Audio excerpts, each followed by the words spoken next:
Your Excellency, I have the honor to present the letter of credence addressed by His Excellency, the President of the Republic of the Philippines, accrediting me as the Ambassador of the Republic of the Philippines to the Republic of Fiji, and I also have the honor to present the letter of recall of my predecessor.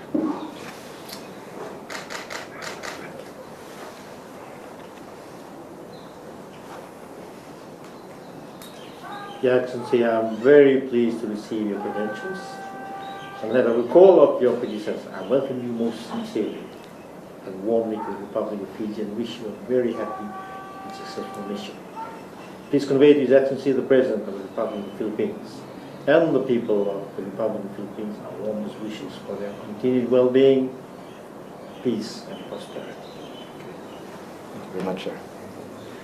Ambassador, good morning and welcome to Fiji. Congratulations. Thank you, Excellency. Thank you for the warm welcome. So good to see you. So good to see you.